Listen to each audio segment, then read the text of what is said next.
Hey, how's everybody doing? Welcome to the Tiger Tree Perspective. This is my next installment. Today we're gonna get into some politics, and I got a little presentation I want to give today. I'm not gonna try to humiliate nobody. I'm not trying to disrespect nobody. This is a Tiger Tree Perspective, so this is my opinion, my perspective on how things go. I kind of got frustrated this week. I'm kind of getting ahead of myself. Let me just get into politics first, then we get into all of that. Last week I was talking about Michelle Obama, how I think she's gonna swoop in and, come in as the Democratic nominee and all this other stuff. But like I normally do, I always go back behind the last thing I say, listen to myself, listen to things I should have said or didn't say or forgot to say. And as I was listening to myself last week, one of the things I forgot to say was, and I'm gonna say it now, is well, first off, I didn't vote for Obama, not because I can't say I don't like the man, I don't know him. I didn't vote for him because of his policies. He didn't really say much. As I tell you, I listen to people's words and how they talk, and the only thing he kept talking about was change. That's all he said. Yeah, let's make change.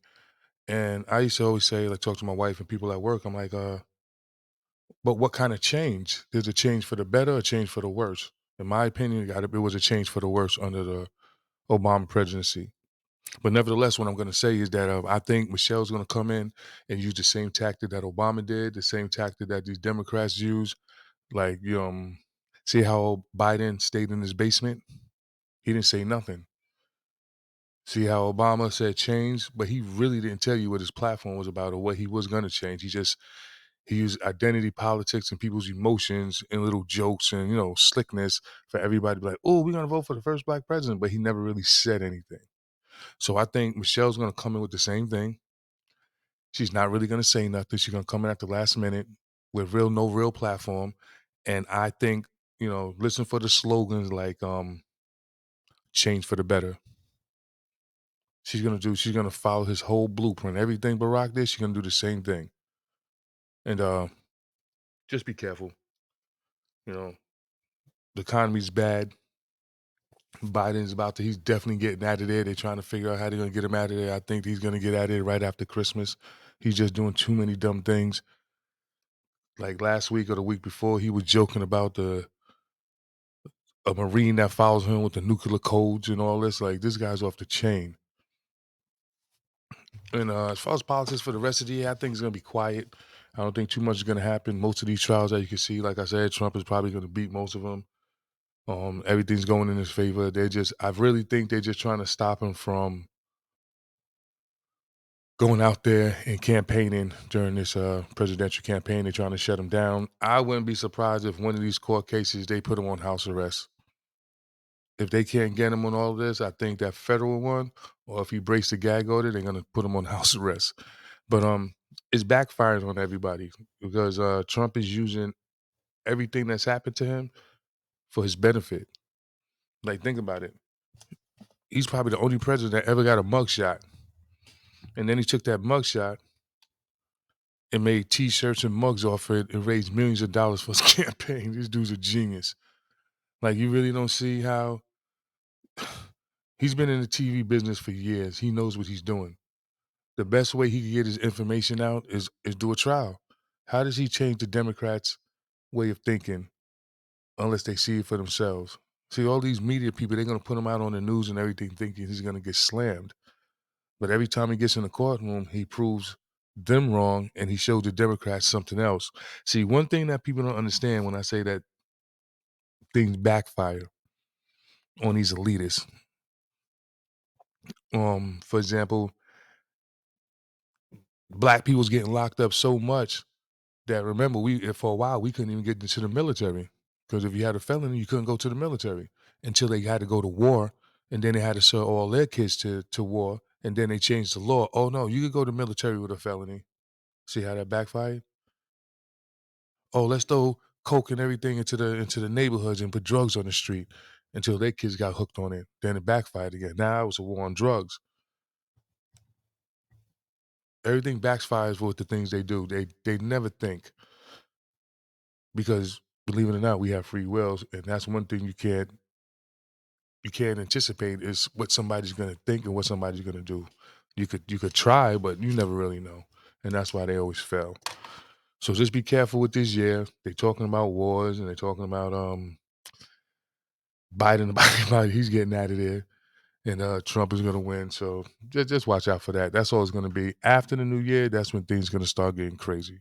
So just watch out for that. That's all I'm gonna tell you. The next few weeks is just gonna be filling. Christmas holidays coming. All these companies need to make money. So you know, I'll talk about that in my perspective. But I'm keeping it real. This is gonna be a short politics. There's really nothing to talk about. I just want to get into something that's really got me frustrated this week. Um, so for a lot of y'all, my wife told me before she passed away, she asked me to make a promise. And I said this a couple of times, so I'm gonna say it again. A couple of promises that she made me asked me to make her was one, no ex-girlfriends. I'm gonna say it again. No exes. Can't go back to them. They lost. She took the triple crown with her. The second thing was please don't start drinking. You know, don't become an alcoholic. And the last thing she made me promise was not the last, but one of them was don't let your emotions supersede your goals and stick with facts. So I'm gonna try to stick with facts, and I'm not gonna let my emotions supersede my goals with what I'm about to go into.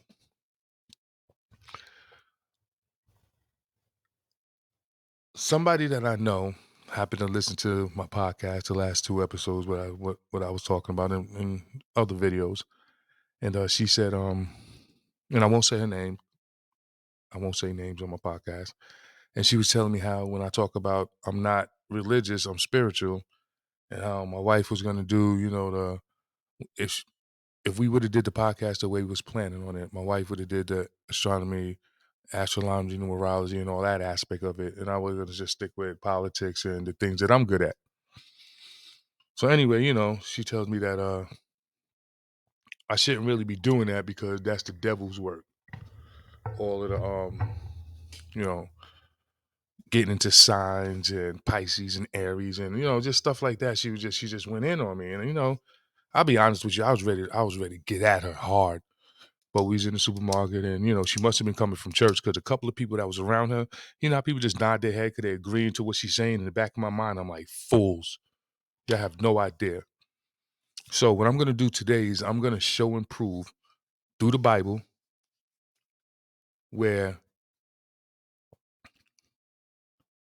you are supposed to understand signs and symbols and all that. That you're supposed to do that. And then she asked me why are you not religious? If you want to know the fact why I'm not religious, I'll be honest with you. In my life, in my experience, the reason why I don't follow secular or um, corporate or whatever you want to call religion, or go to big churches, as you say. The reason why I don't do that, because in my experience, honestly, most ministers, reverends, preachers are just mean. They're just evil and they mean. You go ask any of these ministers, pastors, hey, my grandmother been going to your church for the last 40 years. She just need $900 to pay this bill. That pastor ain't giving you nothing. When that stuff happening, that all that things happen down in Texas, what was that? What's that minister, Joel, whatever his name is? He wouldn't even let them at that super mega church and let people stay up in there during the hurricanes or the storms they had down there. These ministers sometimes could be ruthless, straight up. I don't care what nobody say. That's my opinion.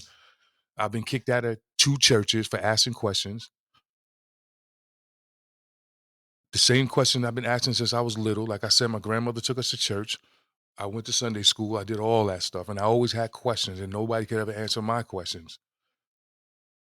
That's why I went on a quest to start finding knowledge through the 5% Nation of Gods and Earth. Shout out to them. At one point, I mastered 120. I knew my supreme mathematics, supreme alphabets, all that stuff. All this stuff is important. I keep telling you, knowledge is key. So basically what she was saying was that what my wife was saying we're going to do was wrong. And see, my wife Yolanda's not here no more, so I'm not going to let you, young lady, talk about her when you don't know what you're talking about. So the question I used to ask these reverends was, we'd be sitting there in the church and they always talking like you got to go to Revelation and the rapture and all this. Nobody ever seen God, and you know, you got to go through them and all this other stuff. And I'm like, that's blasphemy and that's BS. Nobody ever seen God? We were created in the image of God. I could never understand why they could never answer that. So let's just start off real quick. Just about the how people and when people seen God. Genesis 26. And God said, let us make man in our image. Our means more than one person. After our likeness. And let them have dominion over the fish of the sea and over the fowl of the air and over the cattle and over the earth and over every creeping thing that creeping upon the earth. That was the beginning of the book. So God was talking to somebody. Somebody seen him. Whoever us was, somebody seen him. Genesis. Which one is this? This is Genesis chapter 3, verse 8.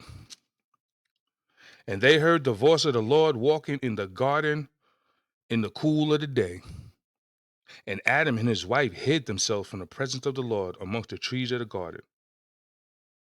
So Adam and Eve heard the voice of the Lord God walking in the Garden of Eden. God was walking, Adam and Eve seen him. Right? Keep asking these people, has anybody ever seen God? Okay, they could say that, all right, they was mystical and all this other stuff. That's what they'll tell you and everything. Okay, let's go to chapter 18. Genesis, chapter 18, verse 1. And the Lord appeared unto him in the plains of Mamre and sat in the tent door in the heat of the day. And he lifted up his eyes and looked, and lo, 3 men stood by him. And when he saw them, he ran to meet them from the tent door and bowed himself toward the ground and said, my Lord, if now I have found favor in thy sight, pass not away. I will pray thee from thy servant. That was Abraham.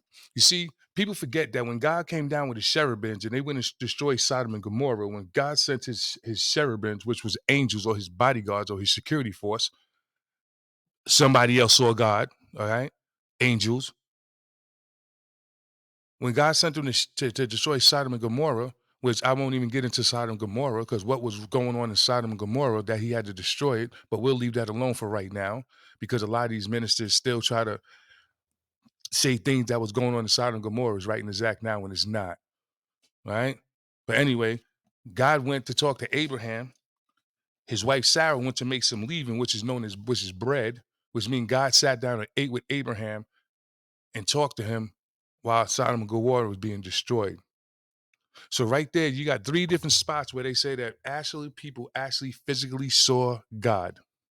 God was in the flesh. Okay, so those are the 3 questions that I've asked reverends, preachers, and ministers since I was like 8 or 9 years old and went to different churches and always asked them, could they answer that question? And they always try to go around and just never really get to that question. I had one minister in Huntington, Long Island, New York, actually tell me don't come back to his church. Facts. And that's when I stopped going to church. I refuse to walk in it because what they could, I could actually take this Bible right down, find scripture all over it that could start manipulating people. When people go to church, the reverend will sit there and tell you to read this scripture, read this line, read this chapter, and they always tell you what to read, but they never tell you what's before and what's after it. What comes before it and what comes after it. People talking about astronomy, astrology, and people that, talks about Pisces, Aries, Sagittarius, and all this, like all that's wrong. And it's not. Genesis 1, chapter 1. In the beginning, God created the heavens and the earth. Right? So God created the heavens and the earth. If everybody say what God created everything perfect, then everything's right? Genesis chapter 1, verse 14. And God said, let there be lights in the firmament of the heaven to divide the day from the night, and let them be for signs and for seasons and for days and for years. God created the heavens and the earth. He created the sun, moon, and stars for you to use as signs. So you can tell the day and the night, you can tell for the seasons, you can tell for the days and the years. So he actually created it so you could tell signs, you could tell time, the seasons, you could grow your food, you know what to do. He told you you're supposed to use it. This is God's language, and you're not listening to it. Okay, check it out. We're about to go do another Christmas, correct? And every Christmas you hear the story about Jesus and Bethlehem and all that other stuff, right? How did they find Jesus? How did the three wise men of the king, how did they find Jesus in Bethlehem? They followed the North Star, right? That's what they tell you. Follow the North Star. The North Star leads you to Bethlehem. Follow the North Star. Always, everything's always the North Star. What is the North Star called? What is the constellation of the North Star? The Big Dipper or Ursa Minor. It's a constellation. You're supposed to look at the sun, moon, and stars to know what's going on. You're supposed to. This is what God told you to do. God didn't create no language. He didn't say he created written word for you to use. He said he created the sun, moon, and stars in the heavens for you to be able to do everything. If you use everything that he did for signs, you ever hear them old movies and you listen to all these shamans or old Mexican ladies that sit there and they could be like, oh, it's time of war. Oh, it's time of cold. Oh, I see something is coming. Or the ancient Indians, and they could just tell you what's going on because they could read the stars. They could tell you what sign we're in. Like I think right now we're in a sign of Aquarius for the last 40, almost 50 years now. We just started Aquarius. Every sign is like 25,000 years. Signs and symbolism, you're supposed to use it. If I'm not mistaken, if this is 25,000 years, right? 50 years, then you go back another 25,000 years, then that might have been a year that Jesus was there, right? I wonder if that was the sign of Pisces. I don't know. Well, anyway, you have to use the sign. That's what they told you to. Now imagine this, just for 1 second. Knowledge is key. Imagine if we begin to teach our daughters about astronomy, astrology, and numerology. Then our daughters would know, hey, maybe, you know, Pisces and Aries don't get along. Pisces and Aries are not compatible matches. So if your daughter was an Aries, she should know, don't marry no Pisces, don't date no Pisces. It's not going to work. If you know your numerology, you know numbers add up. Add up your numbers on your birthday. Add up the year you was born, the month you was born, and the day you was born. Add everything up. You'll come up with a number from 1 to 9. Everybody has a number. Everybody. And some numbers are compatible, some numbers are challenging, and some numbers are neutral. Some people live on their good side, some people living on their bad side. These signs and symbols that's in the universe that God created, we supposed to use. Just think about it. That's the great Satan. Don't use God's language. That's Satan whispering in your ear. Don't use the sun, moon, and stars, which in your Bible would tell you that you're supposed to use, and God created it. So why wouldn't you use it? Check this out. All y'all got an Apple iPhone, or Android, or some type of smartwatch and everything, right? All y'all look on your watch. Oh, you know what time it is? Look on your computer. You know what time it is? Look on your wall. Look on your stove. Look on everything. Everything got a clock, right? What do they set those clocks by? God's creation. So why don't you just learn it? Because it's the laziness that I was talking about. Remember when I told you last week that Bobby Herman said that education is a lifelong task? See, the way I believe, and I've always been like this, I always believe that children don't know what they don't know, right? Children don't know that they don't know that you try to teach a 1-year-old 5 times 8. People like he don't know how to do that. What are you trying to teach him that? How he know he can't learn that? Who told him that? Kids don't know. Start teaching your kids mathematics at when they in the mother's stomach. Check this out. I just bought a book. This how nerdy I am, man. I keep it real with you. I was listening to Terrence Howard. Yo, that guy, Terrence Howard is a genius.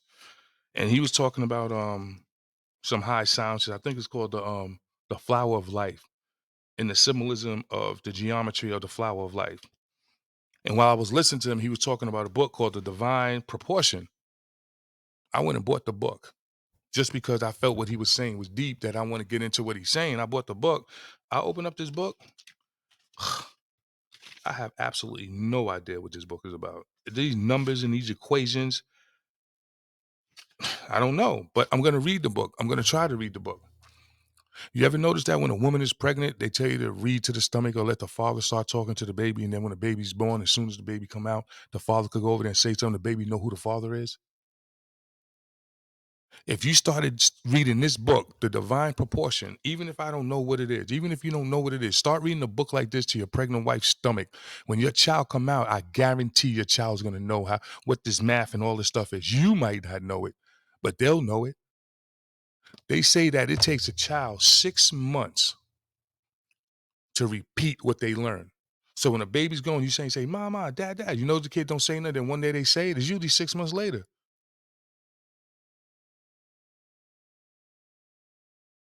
So we're supposed to use the signs.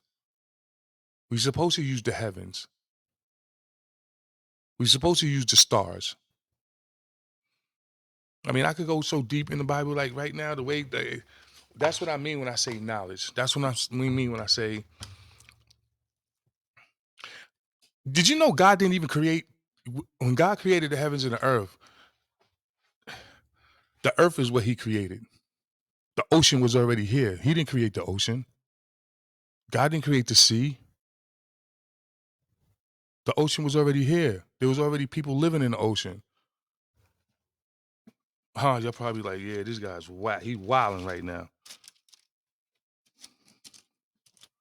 Genesis chapter 1, verse 20. And God said, well, let's go back a little bit. Genesis chapter 1, verse 2. And the earth was without form and void, and darkness was upon the face of the deep, and the Spirit of God moved upon the face of the waters. Should I say that again? The waters was here first. And then God said, let the waters bring forth abundantly the moving creatures that have life, and fowl that may fly above the earth in the open firmament of the heavens. And God created whales and every living creature that moveth, which the waters brought forth abundantly after their kind, and every winged fowl after his kind. So they talking about what God's creating, right? So I'm gonna say it one more time. Just listen closely to what the Bible said about what God created. It said, and God said, let the waters bring forth abundantly the moving creatures that has life, and fowl that may fly above the earth in the open firmament of heaven. And God created, they say God created the whales and every living creature that moveth, which the waters brought forth abundantly after their kind. That's the kind that was in the water. And then every winged fowl after his kind. God had wings. So when they talking angels, this is just my perspective. This is just my I would say my perspective, my opinion, how I see things. God had wings. So when they say that there was angels and stuff flying around, that stuff is real. See, we was made to think that everything that happened in life is myth, it's folklore. One of my conspiracy theory section I'm going to do is, what if everybody was right? That's going to be the next segment of conspiracy theory. Was I'm using the word conspiracy theory, but it's what if everybody was right? Right? We was created in the image of God. That's what God said. Let us create man in our image. I have a couple of theories on how things happen throughout history. You know, I'll give them to you if you want. There's two theories. One theory that I have is that God and Lucifer were brothers. Yeah, that they was cast from heaven because they were brothers. Now, a lot of people ask me, well, how can that be if God was God? How can, but it says, let us create man in our image. If God that created this planet could have been from another planet that came here, him and his brothers and his whole family, because think about it. Jesus said he was the son of man, right? Jesus said he was the son of man. God created man. And then they said that the angels and everybody started sleeping with the people that they created, the women, right?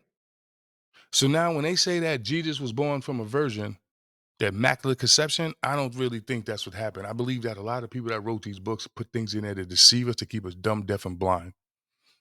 What I think that means when they say that the Virgin Mary, Jesus was born from a virgin, no, what that means is this. How many women out there got pregnant the first time they had sex? The first day you had sex, they got pregnant. I think when they say that Jesus was born from a Virgin Mary, what they're saying that he wasn't born from a whore. He wasn't born from a woman that was ran through. He was born from as they say, make your wife a good wife. You know, what's the word they say? Make a whatever it is. Make a good wife out of your woman. You know what I mean? And that's what happened with Mary. God got Mary pregnant, and there's Jesus. He's the Son of Man. If you want to use mathematics, they say that Jesus called himself the Son of Man 80 times in the Bible, right? I'm just going to go through seminology and mathematics. In mathematics, 8 represents build or destroy. If you put 8 on the side, it's an infinity sign, right? So there's a lot of deep symbolology and symbolism and all kinds of stuff that's going on with the Bible, where people saying that we never seen God, that we shouldn't use signs and all this is soothsaying and all. No, if you're trying to conjure up spirits and stuff, that's something totally different.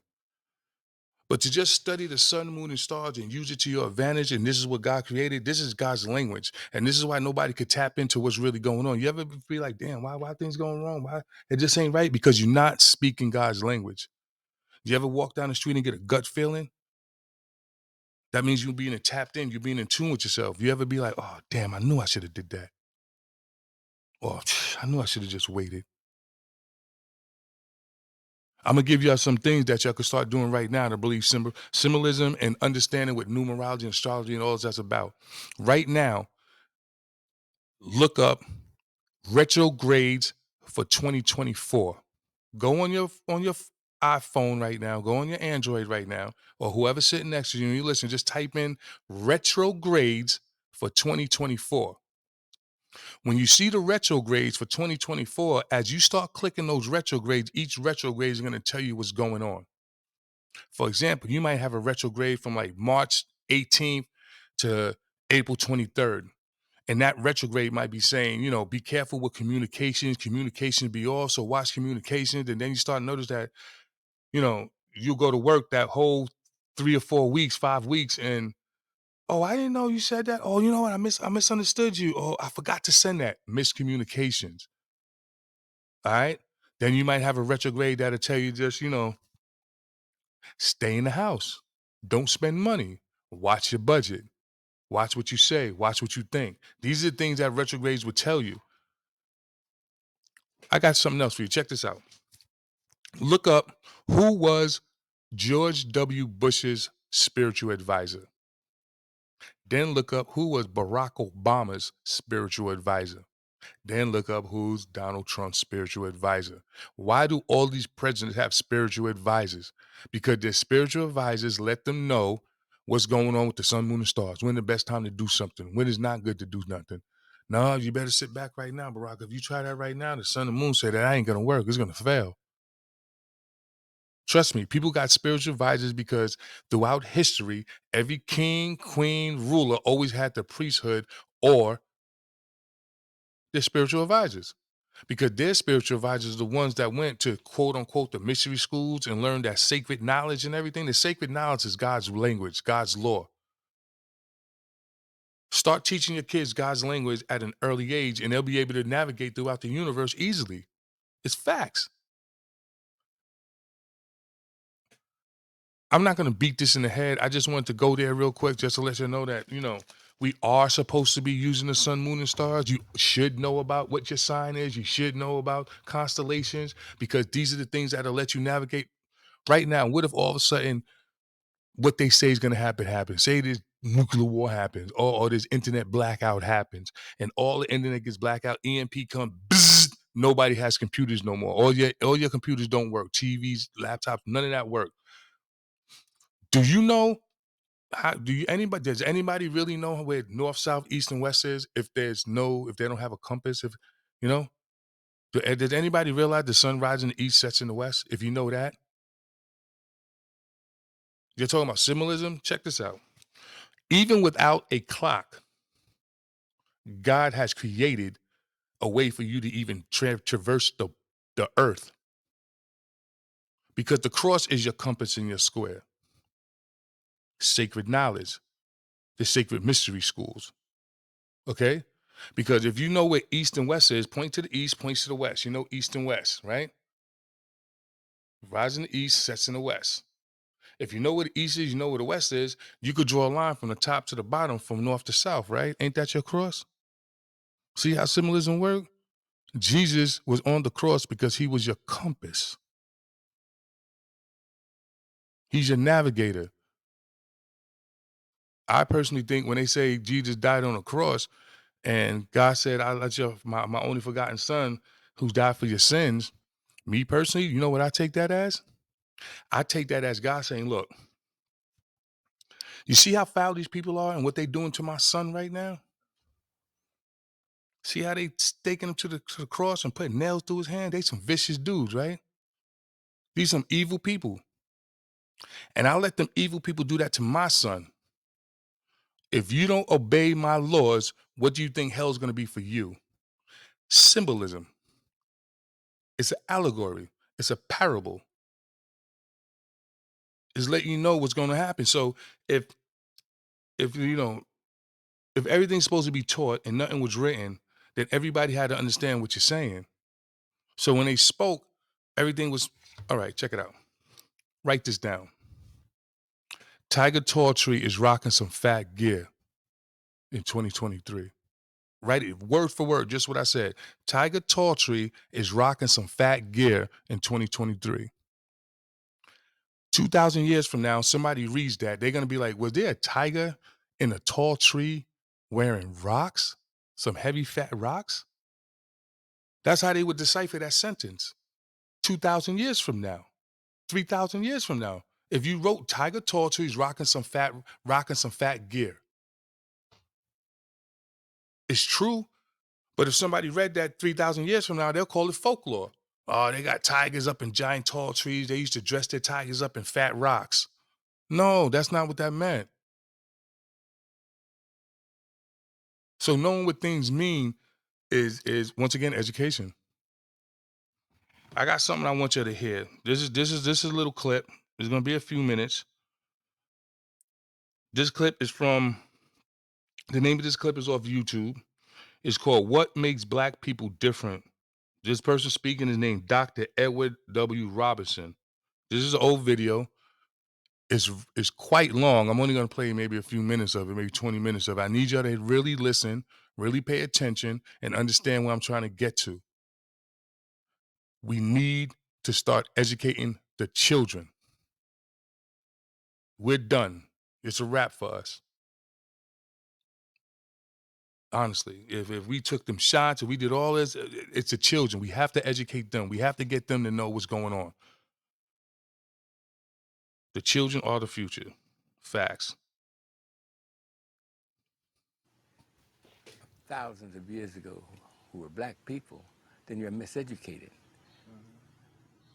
White people, fortunately for their children, they are taught about Galileo and Plato and Aristotle and the greatness of their European background. But we're not. So I was very happy to be introduced to my ancestors after I had accomplished 4 degrees. And that's when I started becoming educated. I practiced law in my company, which was a multi-million-dollar life insurance company.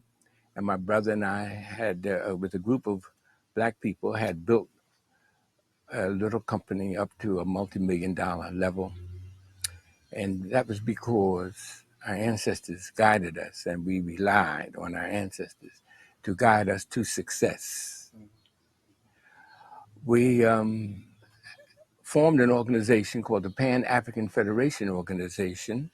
My brother did. He's primary person who built this, Professor Robinson, Professor Calvin Robinson, who not only helped build with a group of us a multi-million-dollar life insurance company, but he also formed this organization called the Pan-African Federation Organization, the purpose of which is to spread the good news about the greatness and the beauty and grandeur and sophistication of our African ancestors.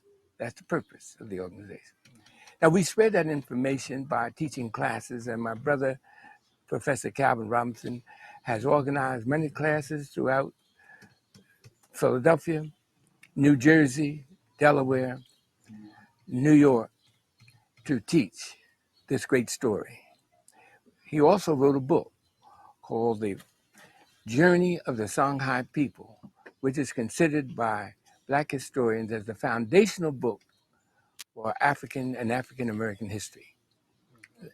It's called by Molefi Asante as being the basic book that all Black people See, what I like to do is like the book he just talked about, believe it or not, I would go buy that book.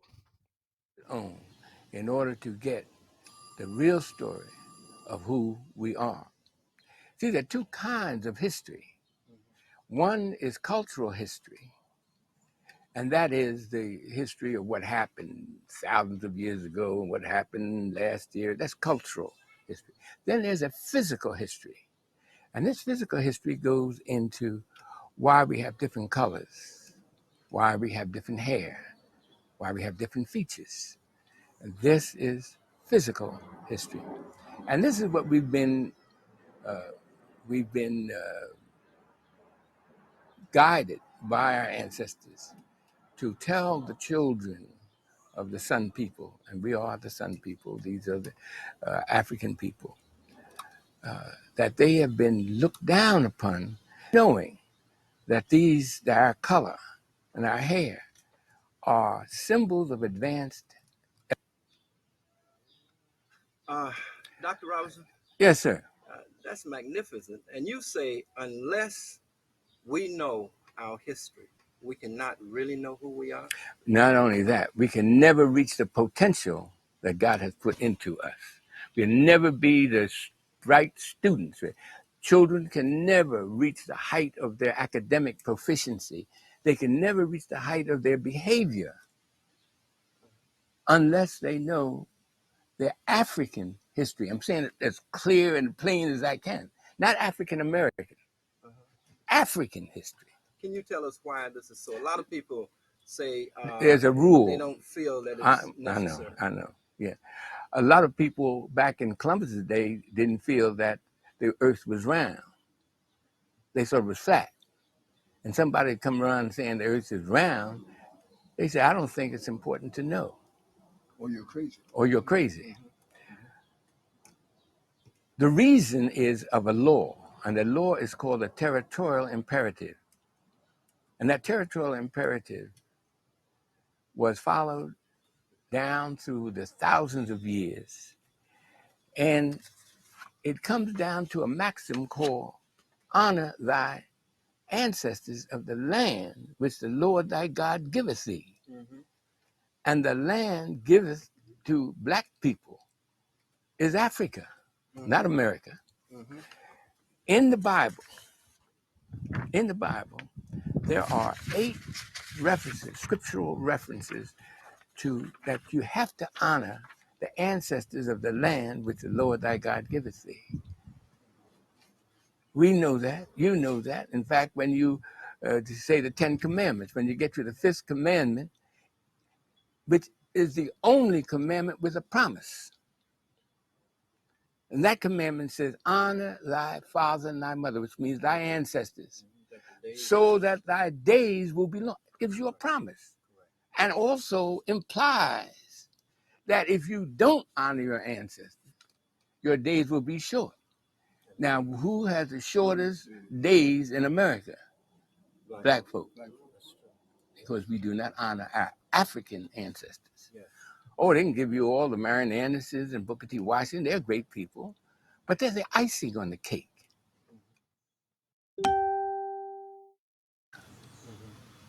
You don't ever think about eating just the icing. Eat both. And they have denied us the cake. Now, why? Well, the reason why, and how they did it was very, very clever. Very clever. In 1712, a man came to America. His name was Willie Lynch. And Willie Lynch told the plantation owners of the South, if you want to control these black folks, you got to stop allowing them to practice their history and teaching their history to their children. Well, they didn't pay him much mind.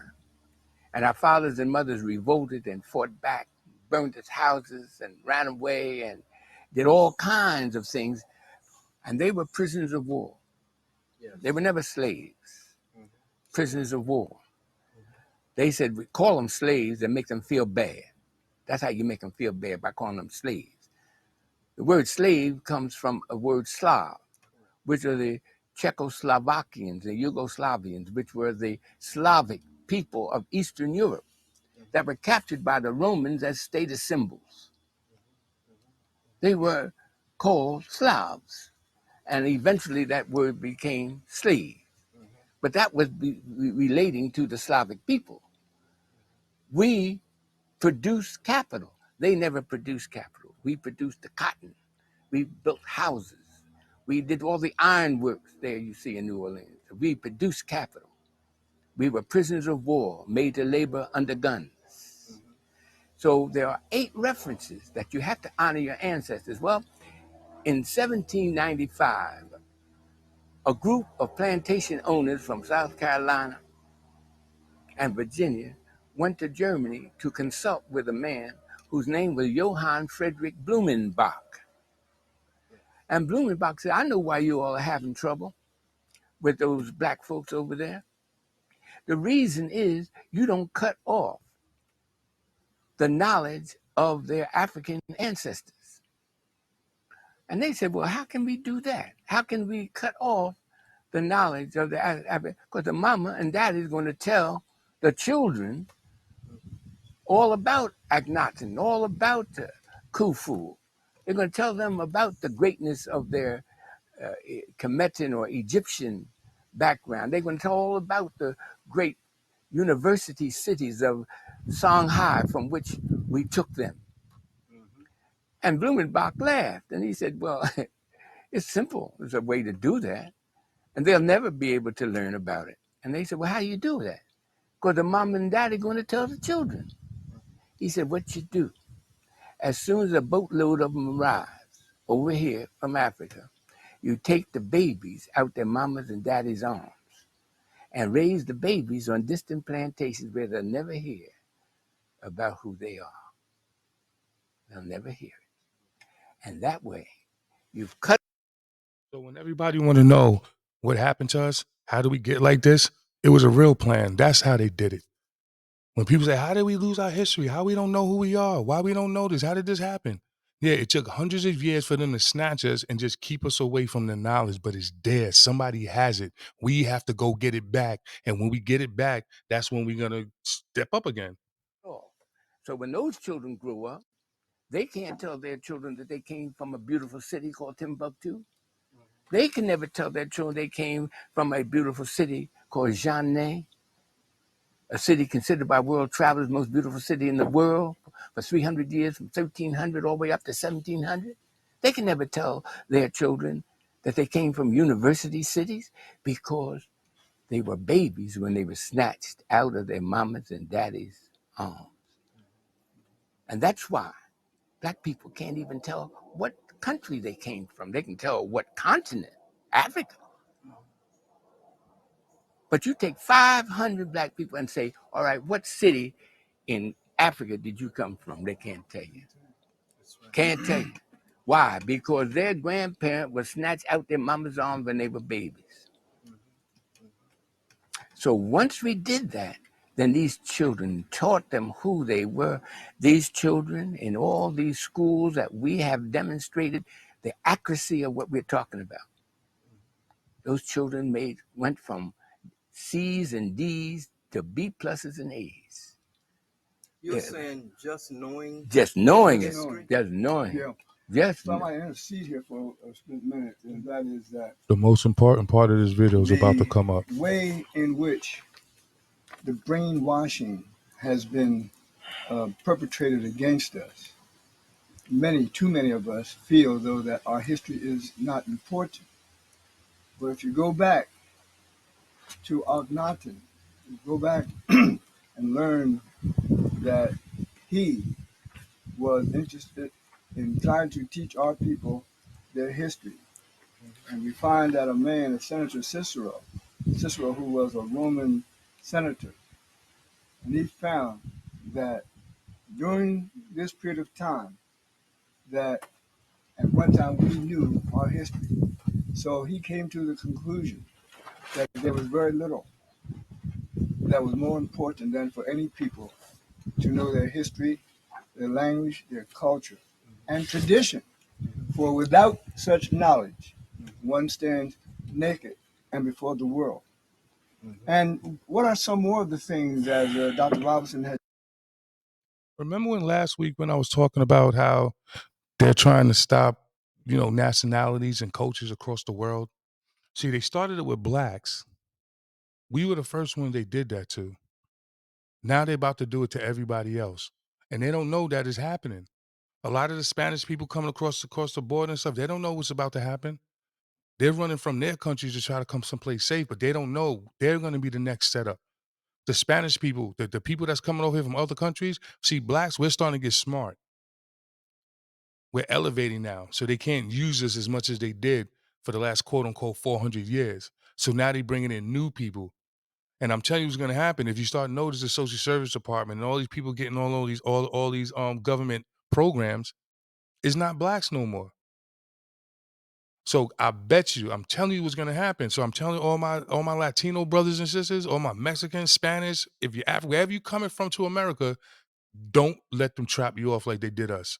Don't let them start making the Spanish father leave the house in order for the Spanish lady to keep getting paid. Cause they're gonna trap you off with that. They're gonna give you some money, they're gonna make you think you're doing good, and then all of a sudden they're gonna be like, well, listen, we can't do this no more if he could work.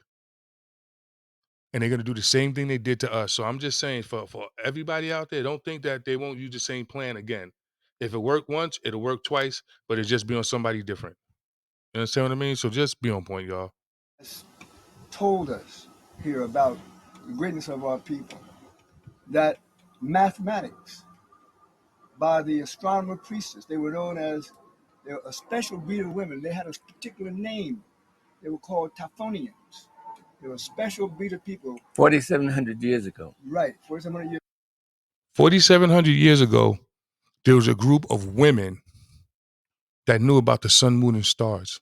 That's what I'm saying, ladies. You got to start teaching your daughters these things. It's not soothsaying. It's not a spook. It's not mystical. I'm not talking about conjuring spirits and doing devil worship and all that other stuff. No, we're talking about the basic thing that you could look up in the sky and see right now, and it could tell you what's going on.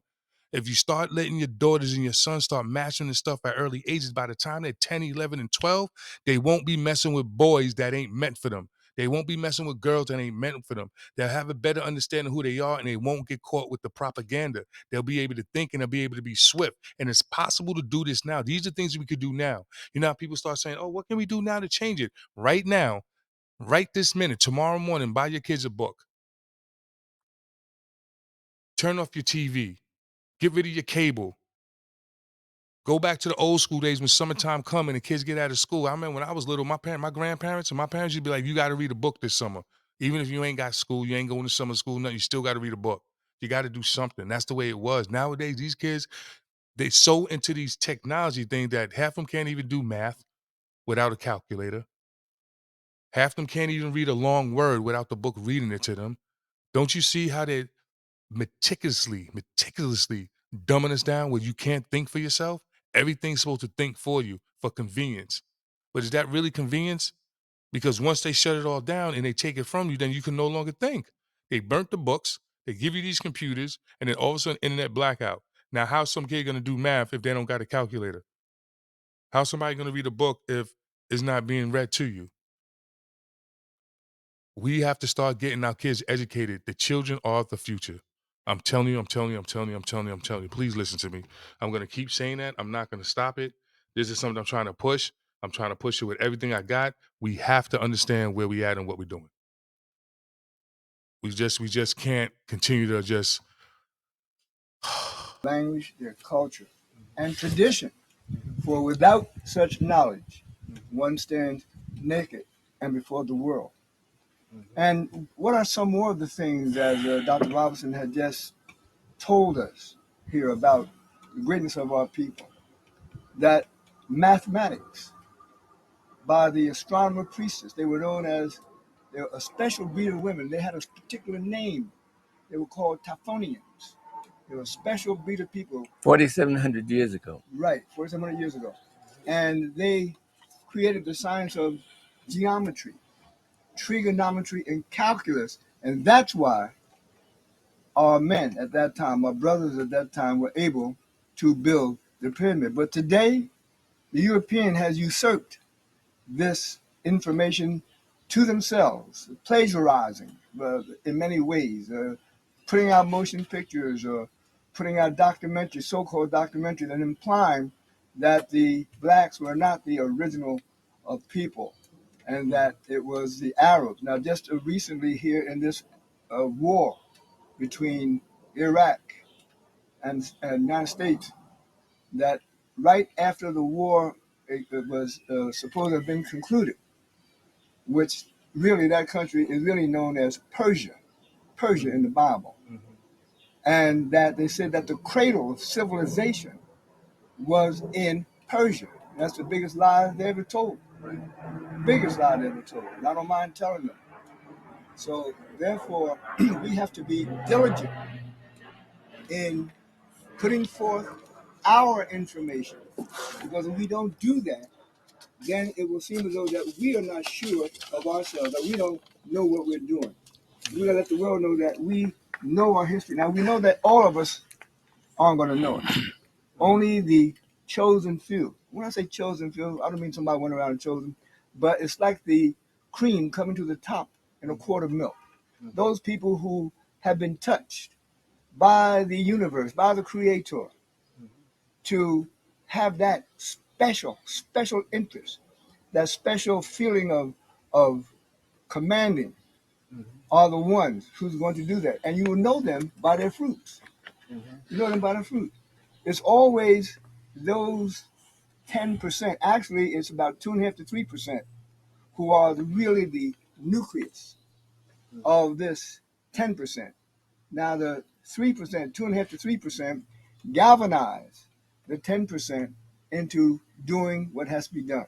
And this is what happened during the period of our bondage when we were in chains here in this country.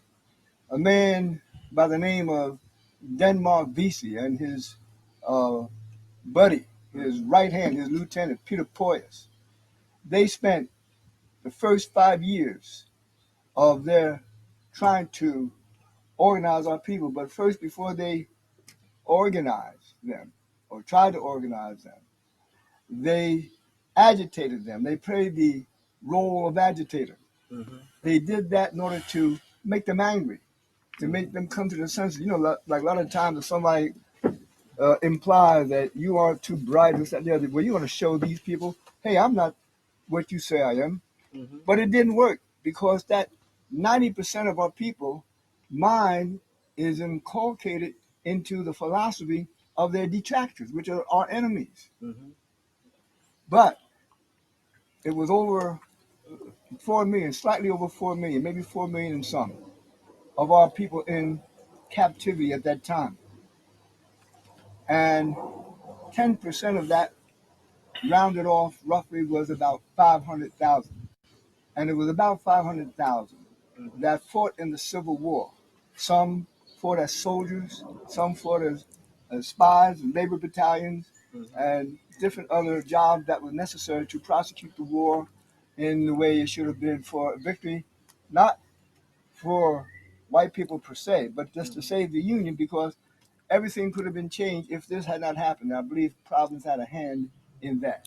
One of the things that that precipitated this discussion, I believe, was that you heard a cassette tape in which I spoke for an organization named Mata, in which I proved that the people we call. I want Dr. Robinson to go into something that he came upon, which has set the scientific world of white geneticists into a fit. Dr. Robinson, I'd like for you to talk about the DNA theory. This is the Yes. part that I think A that few everybody should get years their ago, kids, get their my family, brother and I and read a sit book down and listen. called The Mark of Oppression. And these two publishers, Cardiner and Oversee, said that they could not understand how is it that a group of people, African Americans, have been bludgeoned over their heads mentally and spiritually for hundreds of years and are still surviving. They couldn't understand it. And they said so in their book. The answer came out in 1996, why it is that not only have African Americans survived the worst mental and spiritual bludgeoning of any people in recorded history, but they are becoming champions of everything in which there is a level playing field. No matter what it is, we predominate in every field. This is why they won't teach our children African history, because they know that once our children get on the same level playing field as their white counterparts, that they will dominate just like we dominate in basketball, baseball, football, track and field, and anything else in which there is a level playing field. What he's about to get into next is super deep. But what I'm trying to say, and what I'm trying to get through is that it is education. It is what we know. It is the children. It is what we have to put through. Is how we have to get it in our conscious mind that we have to start thinking. We have to start thinking outside of the box. We really know who we are? Everybody that's listening to me right now, every black person right now, do you really know how powerful you are? Do you really know what you're capable of doing? Like every black man that's listening to me, every black sister that's listening to me, baby, mother, father, grandfather, I don't care if you're 80 years old, if you're 15 or 16, or you listen with your parents, trust me, you were created in the image of God. And you're about to find out what I mean by that. And once you hear this, then you'll understand what I'm talking about when I say, like, though, once we start telling our kids our history, because that's what he just said, just telling them the history, just knowing their history, they went from D's and F to B's and A's, just knowing their history, just knowing who they are, just having a confidence. And that's what we got to start giving our kids. We got to start giving our kids the confidence, and we got to start building our confidence so that we can start educating them and start pushing it, because it's not hard. So that while they teach their children about the greatness of their European ancestors, they won't teach our children about the greatness of their African ancestors, because then that would be a level playing field in academia. And they know that we will predominate, just like all of these examples we've given them, that our children predominate when they know who they are from the African historical point of view. Now, here's what I found out in 1996. A group of geneticists wrote this book.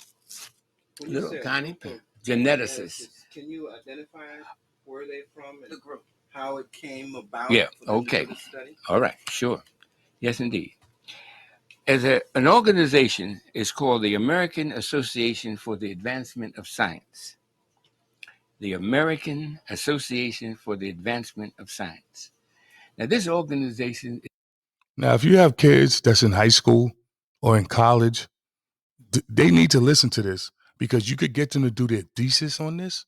You could get them to do their final reports on this, and they'll get straight A's if they listen to what's happening and they take this information that you're about to hear and run with it.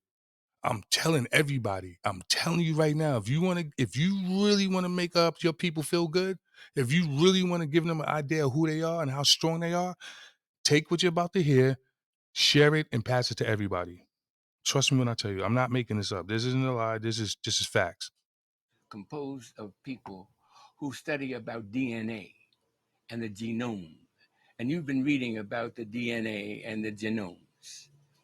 Well, this group of scientists came upon an idea by accident and at first that different groups of people had different numbers of DNA series. Explain that. Now, a DNA series means that when your DNA is located and say they get a hair from your head and they subject it to certain tests, they say, well, this is the DNA of Minister Brown, and yours is different from everybody else in the world. All right. Then they found further that not only are their DNA series different, but the number of DNAs in there are different in different groups. Whites have a different number of DNA, and blacks have a different number of DNA series. Apes have a different number of DNA series. Then they found this amazing thing, that the greater the number of DNA series, the smarter the person, the group is, the greater the probability of genius within that group. So they tested the orangutans, these 15 geneticists from around the world. Now, these geneticists came from 9 different universities. And we have here on the cover of the pamphlet they put out the names of these geneticists. And you can see them right. The name of the pamphlet that he's showing up right now is called Global Patterns of Linkage Disquilibrium at the CD4 Locus in Modern Human Origins. There, right beneath the title of this pamphlet. Now, this pamphlet, most people have no idea what it means, but breaking it down, and after you study it and have it explained to you by a geneticist, a trained geneticist, you will find that they're talking about DNA series. Now, here are the names of these 15 geneticists from around the world: University of Japan, University of China, Yale University is the headquarters of this organization called the American Association for the Advancement of Science. And you see it down there. Now, this was copyrighted in 1996. All right. What it said is this, and this is the mind-blowing part. It said that when they tested the orangutan, they found out he only had 3 DNA series. When they tested the gorilla, they found that the gorilla has 4 DNA series. He's a little smarter than the orangutan. They tested the chimpanzee, which is an ape, and found that he had 5 DNA series. Then they went all into the different races of the world. They went into Europe. He's showing a map of the They world. tested the DNA series of the English, the French, the German, the Spanish, the Russians, and found they had 6 DNA series. Then they put all of this, what they found from around the world, on a map.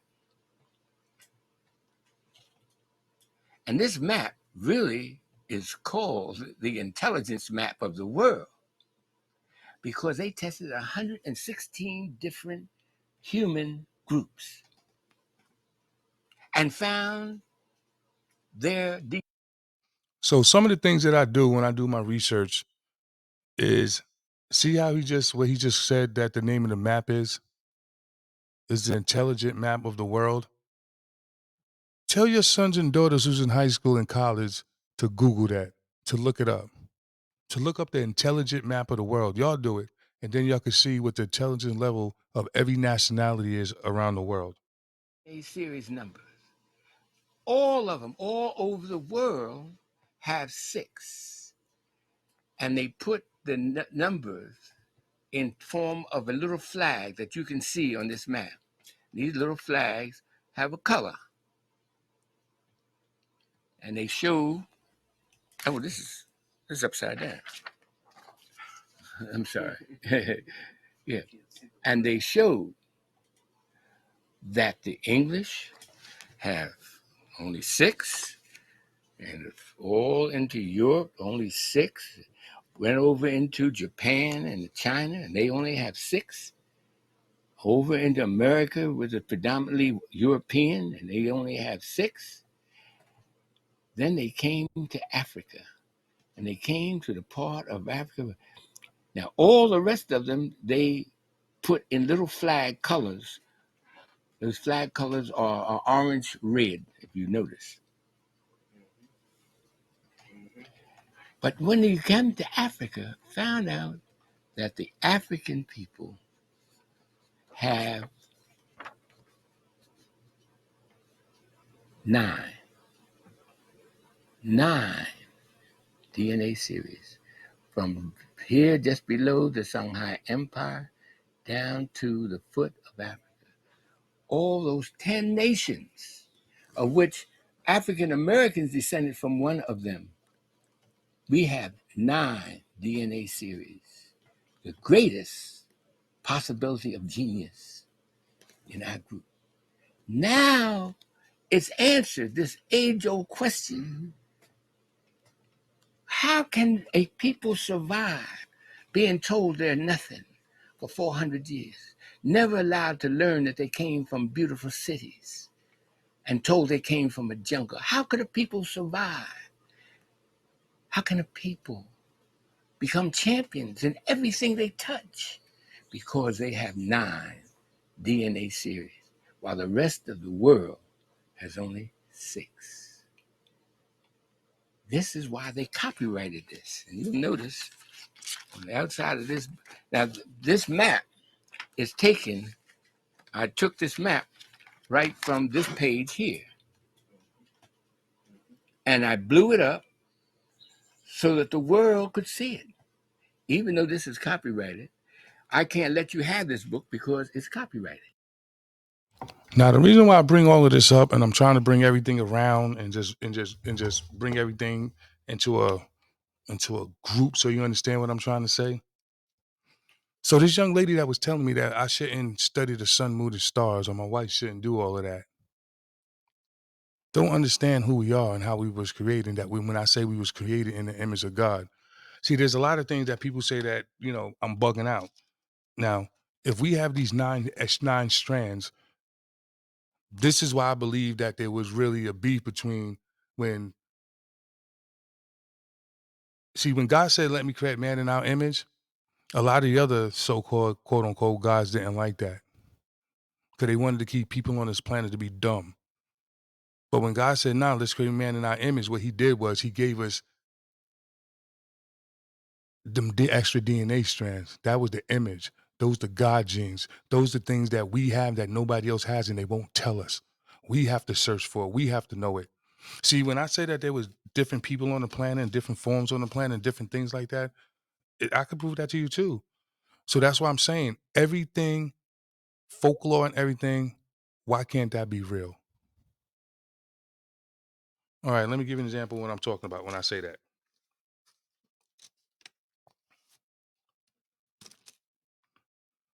Genesis chapter 3, verse 1. And now the serpent was more subtle than any beast of the field which the Lord had made. And he said unto the woman, Ye have God said, Ye shall not eat of any tree. Right?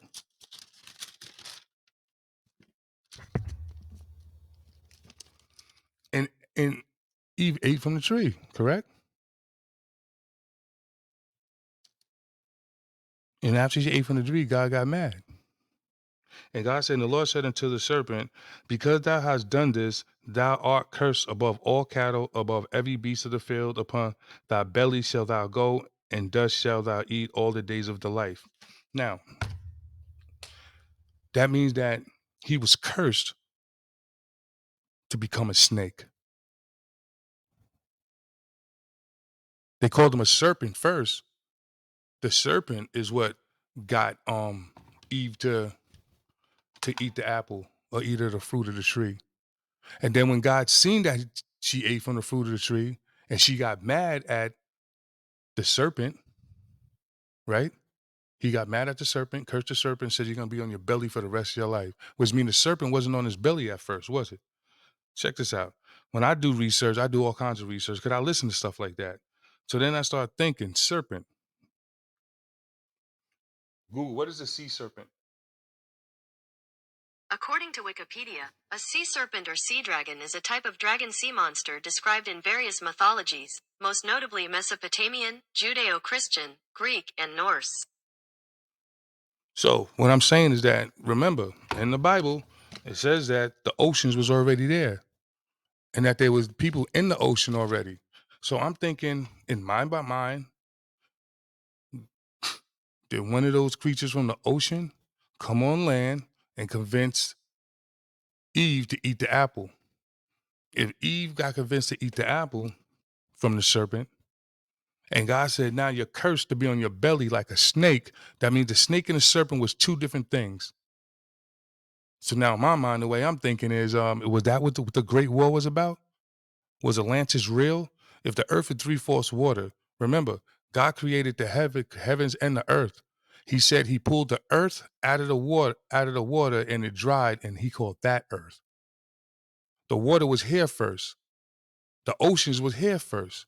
There was people living in the ocean, which means Atlantis is real. Probably the Poseidon is real. All this stuff is real. They're not folklore. They just proved that we have non-DNA strands. Did you ever know that? And this was found out in 1996. You're talking almost 20, 30 years already. And they not telling us this?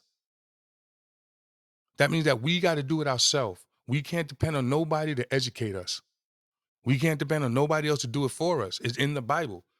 If we follow the book, right? And do what we taught to do, which is study the sun, moon, and stars, and then we have these strands that could actually, you know how smart we really could be if we know?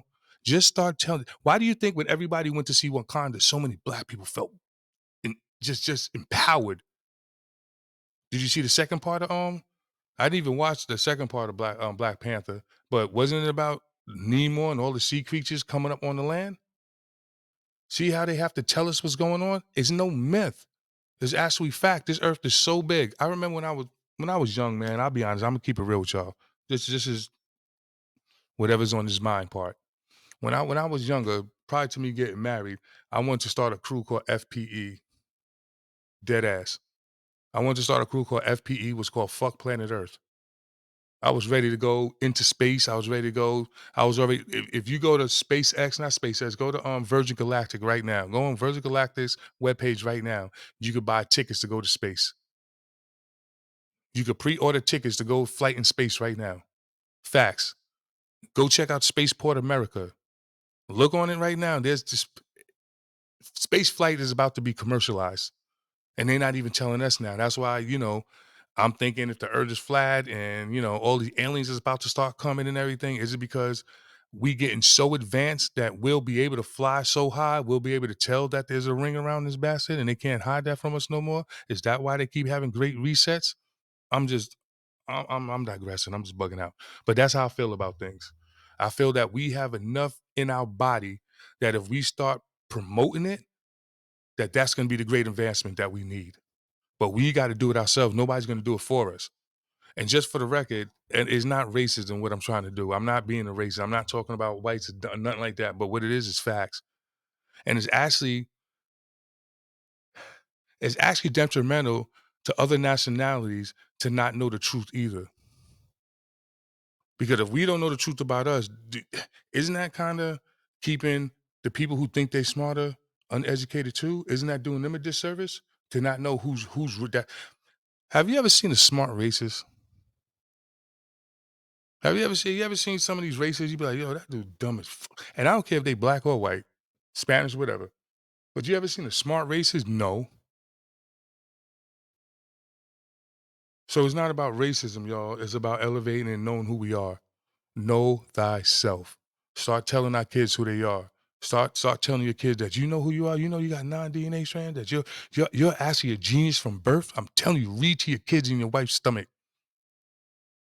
Read anything. Pick up a book. The weird anything that you try to get your kids into. Read it while they're in the stomach. Read them while they don't even know how to speak yet. By the time they start speaking, they're gonna start speaking mathematics. They're gonna start speaking calculus and geometry and physics. Even if you don't understand the book that you're reading, just reading it to them at that early age, it'll be in their mind. It's like downloading. You're downloading information into them. See how you watch this TV and you know you can watch TV, but you're really not hearing it, you're watching it? It's a download. Start downloading information to your kids, the positive downloads. I'm trying to make being smart a fad. That's one thing that we as black people do. Everything has to be a fad. If somebody else is doing it, if it's cool, then we doing it. Make being smart cool. Make being inventor cool. Make being an inventor cool. Make not just a doctor of, just a regular doctor. You go get a physical. We need doctors of DNA that know how to do DNA strands. We need doctors that know how to do things to work with our blood and know who we are. We need scientists. We don't need no more basketball players. I don't want to see another LeBron James. I'm tired of basketball. I want to see another football player. I don't care about that stuff right now. That's not going to get us where we got to go. That's just another gladiator stuff. Leave it alone. Shut that down, turn off your TVs, start trying to focus on what we can focus on, because if we don't do it, you might as well just say you gave up. I'm not giving up. So with that, I'm just gonna leave that one alone. I hope homegirl understand what I'm talking about. Go ask your minister, pastor, preacher, whatever you go to. Ask them the questions that I asked today. Ask them if they could explain it to you. See what they say. I believe the Bible said that your body's that temple. My grandmother used to say, you could go in the closet and pray. God don't want people praying in front of everybody because that's pompousness. He don't believe you. But the man that goes in the closet and prays alone, God listens to you. In other words, that's another form of meditation. Like, come on, your high sciences. We got to start teaching our kids different sciences, all types of sciences, not just the basics that they give you and they keep us controlled and then we don't know what's going on. Nah, open the kid's mind. They willing to know it. Kids don't know what they don't know. And let's just leave it at that. So what I'm going to do is I'm going to pivot to my perspective for this week. Thank you for hanging out with me, y'all. I know I'm just going all over the place today, but homegirl kind of got under my skin to the point that, I looked at her like, come on, sister, you really don't even know. I remember one time when remember the Gina 6? I remember one time I was at Food Lion and it was about 8 black people online. It was a black girl that was at the register and the lady in front of me asked her, about Gina 6? And she's like, no. And everybody just looked at her like, you really have no idea? And this is all over the place. That's when I knew that nobody really cares. These kids don't care about the future. They don't care about the present. And they damn sure don't care about the past. They care about what's on their phone right now. Take that phone from your kid. Hey, yo, dad, real talk. One day on Saturday, make everybody shut their phone off. Nobody could turn their phones on for like 4 hours. Just start off with 3-4 hours. Saturday morning, take everybody Friday night, put their phone in your room. They can't get their phone after 1:00 until dad get home from work on Saturday. Or whatever. Make a couple of hours where they can't use that. Go buy a Monopoly board. Go buy some Scrabble. Teach the kids how to spell words. That's what Scrabble was for. Go buy some Battleship. Yo, they got a new card game called Uno No Mercy. Go get some Uno No Mercy. Get people to start playing games and doing things with each other. Yo, that Uno No Mercy is crazy too. For real. I got a deck. It's hard to get, but you should be able to find one. But anyway, back to my perspective, which is, now that I'm saying you need to find one, Recently on TikTok and on YouTube and everything, you've seen a lot of videos of people talking about grocery shopping, how much they spending on grocery shopping. Um, I'll be honest with y'all. I'm gonna start giving out. I feel sad, but I'm no longer married. I'm a widowed man, but I'm trying to promote marriage and a family and education and everything. So what I would like to do is I would like to start giving you some of my life hacks of what makes marriages work, what makes life work, and what makes things a little bit easier. And because we're coming to the Christmas season right now and everything that's going on, I'm gonna make it a fad for people to admit that they broke. Yeah, y'all raise your hand. I'm raising my hand right now. I got a house, I got money coming in, everything, and I'm still broke. I'm raising my hand right now. I make decent money, but I'm broke. So I know everybody else is broke. Stop trying to front like you're not. Because that's the problem. Everybody's trying to keep up with the Joneses. I'm telling you right now, life hack right now, don't keep up with the Joneses. The Joneses will keep you broke. A lot of people don't know. Yeah, Miss Jones and Mr. Jones got that nice beam in the yard with that extra Benz in the garage. They got a nice house with the pool in the backyard. Their house is nice. Everybody on the block, every time Miss Jones buys something, everybody want to try to keep up with her. But only if you knew what Mr. and Mrs. Jones talk about at night. They ready to sell a house. They ready to move out the neighborhood. They ready to downsize. They can't wait till the kids get older so they could get out that house because they really can't afford it. Miss Jones is like, yo, I wish people stop buying the stuff I buy because she's on top and she feels she got to keep doing it. But she can't stop now because everybody looks at her and if she don't do it, they be like, oh, she broke now. Oh, she falling. Nah, y'all, listen. Make it a fad to let people know you ain't got it. Remember that song, Fuck With Me, You Know I Got It? Nah, don't ask me for ish because you know I ain't got it. That's the new slogan. Nah, I ain't got it. Start telling people no, start saving money, stop spending money on things that you don't need. Here's a little suggestion. Turn off your cable TV. Give those cable boxes in. Me and my wife, we turned off our cable TV about 10 years ago. When we first got cable, I remember the whole package was like $65. And then it kept going up and up. And then one day, I 280 for cable? And they got 300 channels of the exact same thing. So then you try to throw the box in, get your own modem to save money. Then I realized, you know what? Ain't nothing on TV. Just get rid of the cable. Especially once I bought my first smart TV and you could get streaming service on there. So we just 1 year for Netflix, 1 year with the Disney Channel. My wife used to have HBO because she watches Issa Rae and all that, Girls Run the World, that stuff, black girl shows that women watch. But just got rid of HBO, so we just got, a couple of streaming services, and that's it. We even turned our phone off. The phone I got right now, me and my wife had that same phone contract for over 25 years, 24 years now. And T-Mobile gave us an extra phone line for free because we had our phone for so long. So we turned off the house phone, got the free T-Mobile phone, and just Bluetoothed it to the house phone. You know, these new house phones got Bluetooth on it. Bluetooth that phone to the house phone. Now we got a house phone again. Same bill. There's ways you can start saving money right away. I'm telling you, cut that cable off. Give all those cable boxes and just get basic cable. You don't need it. Nothing's on TV. You're being hypnotized. Start reading books. Start doing studying. Start going outside. Start doing other things that we could do to save money. I'm telling you right now, start learning how to plant some fruits and vegetables. It's gonna be rough next year. This is supposed to be the Christmas season. I'll be honest with y'all. When I was growing up, I never liked the holidays. I never liked the holidays. I grew up in the 80s, born 1971. Grew up in the late 70s, early 80s. It was hard. I grew up in hard times. We went through the recessions. I remember the cheese lines. I remember the gas lines when it was odd and even numbers, and me and my uncles used to have to carry the gas or go to the gas station with my grandmother, and you had to wait online because it was odd and even days, or we had to get kerosene, and we had to carry kerosene cans all over the place.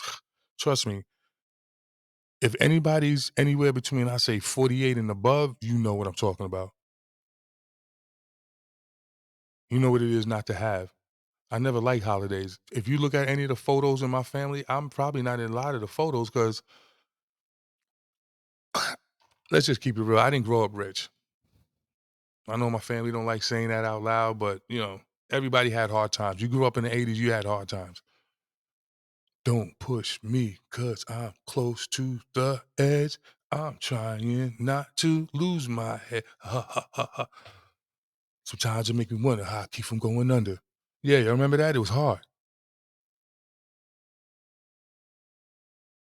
I know. And we about to hit it again. So I'm trying to tell y'all, like, just please think about the future. This year, you don't have to go buy a whole bunch of toys. Christmas ain't about that. Start teaching your kids what it's about. It ain't about toys and gifts. If it's about anything, don't start next year off in debt. If you got debt right now, you shouldn't be buying a Christmas gift for nobody, not even yourself. If you got a credit card payment, you shouldn't be buying no Christmas gifts for nobody. If you got a car payment, you shouldn't be buying no Christmas gifts for nobody. If you got a mortgage that you're behind on, you shouldn't be buying no Christmas gifts for nobody. If you got medical bills, you shouldn't be buying Christmas gifts for nobody or yourself. Buy some food, maybe get a streaming service that you could pay off for the year, and that's it. Everything else, save it. Save it and pay down your debt. Debt is the new slavery. You got a chance to do it. This Christmas, I'm telling you, y'all, bring Christmas back to what it is. Make being broke a fad. Don't be afraid to say it. For real, because everybody's out there fronting. Come on now. Everybody sees how much the prices are in the store. Did you see that? Nobody was in the stores buying stuff on Black Friday because he ain't got it. You know how many people been using credit cards for the last 2 years since COVID and ain't being able to pay it back? The cost of living is getting crazy. Everybody knows it, but nobody wants to admit it. I'm going to admit it. Times is hard. People are broke. Like I said, I'm doing pretty all right, and I'm struggling right now. And I don't mean struggling in a way where I can't go buy something to eat right now, but I know I can't go on a vacation right now. Truthfully, where would you really go right now where everybody's broke? It don't even feel safe. Everybody around the world is broke and is being happy, being done on purpose. So I'm just asking y'all, everybody, yeah, this year, this Christmas year, start making it a fad to tell people you ain't got it. Don't be scared to tell, I ain't got it. Tell your kid, I ain't got it this year. Your kids, they want something. Listen, go get a job. I ain't got it. Show them your bills. Sit the kids down. If you got little kids anywhere over 5 years old, my wife used to sit my girls down in the kitchen when she paid the bills and let them see each and every one. Let them start adding it up. Yeah, this is what your father got to pay this week.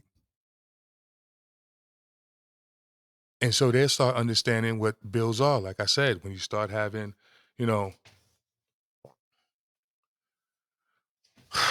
got to start teaching the kids how to take care of things.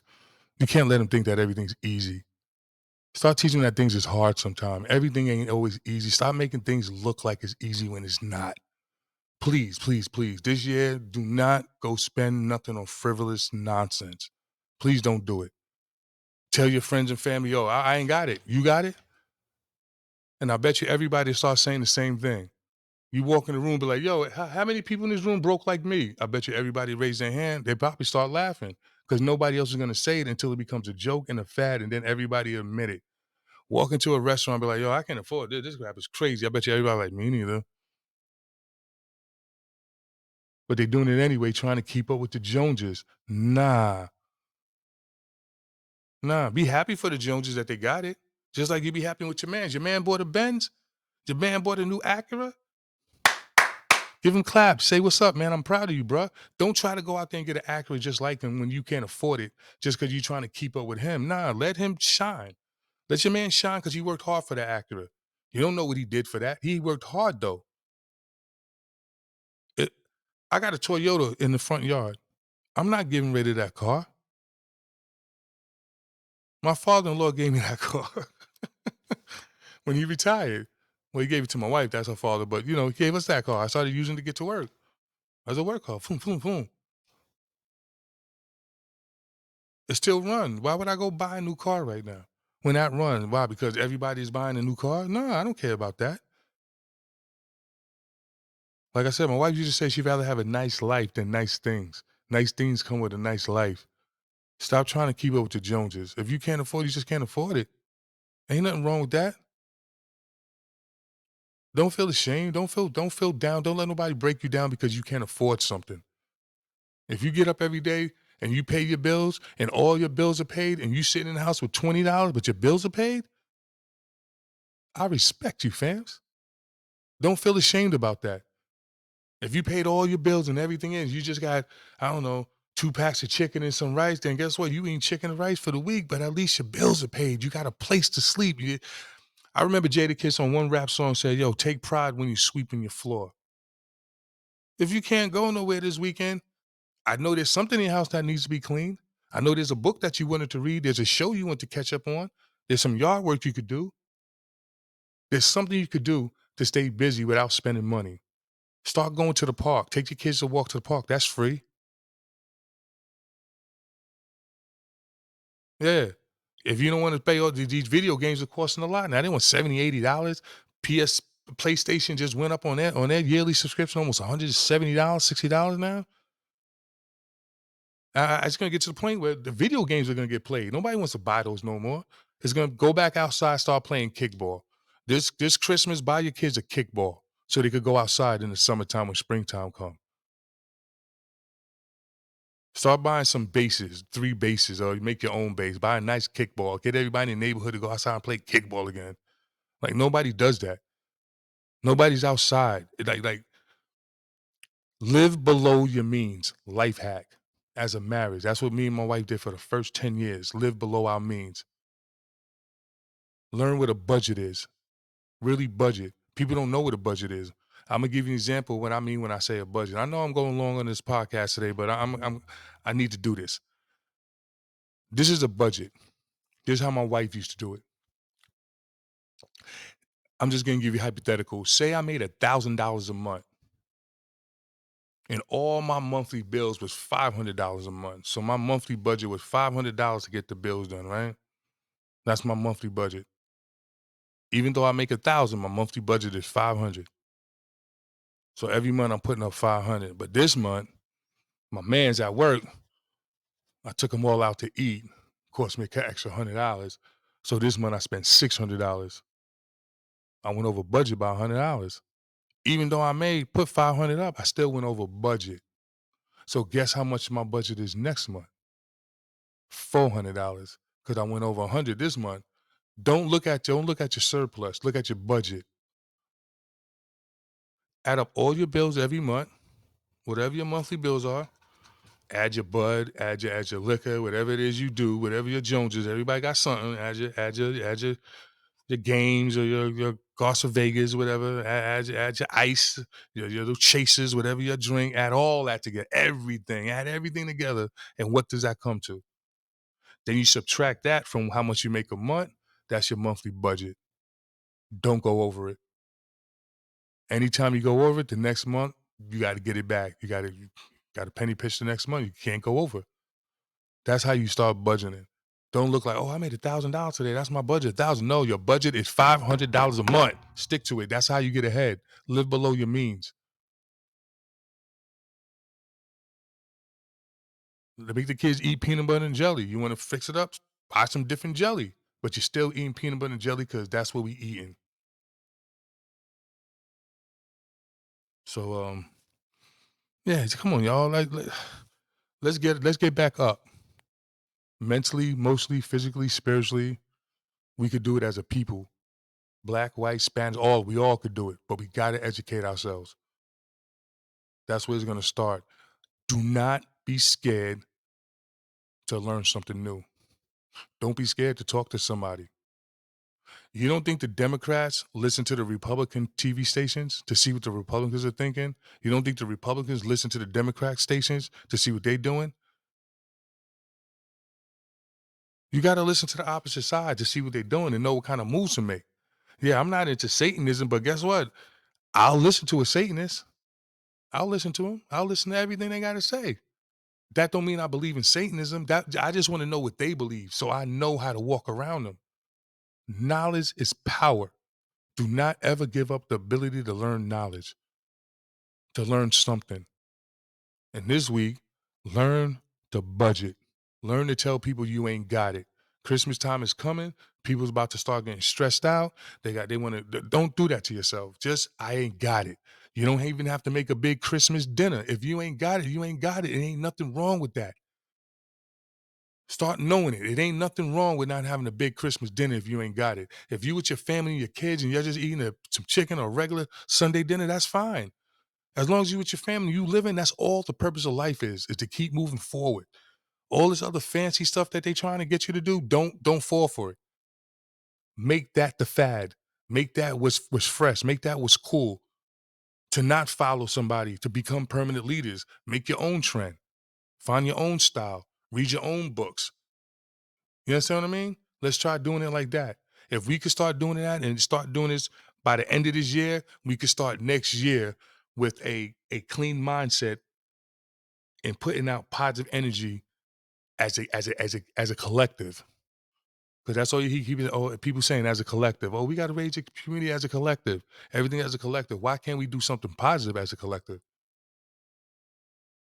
So with that, y'all, I've been going on for a minute. I just had a lot to say. I was really feeling it today. Homegirl really got under my skin. I ain't mad at you though.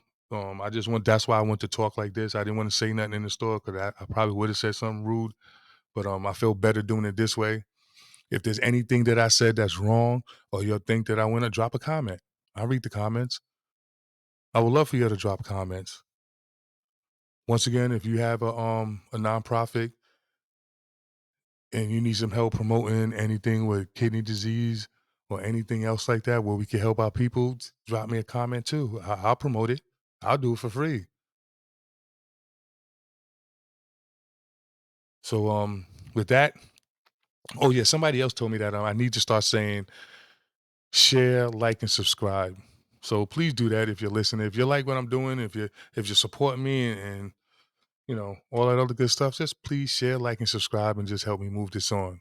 And with that, I'm gonna say thank you. Until next time, if there's a next time.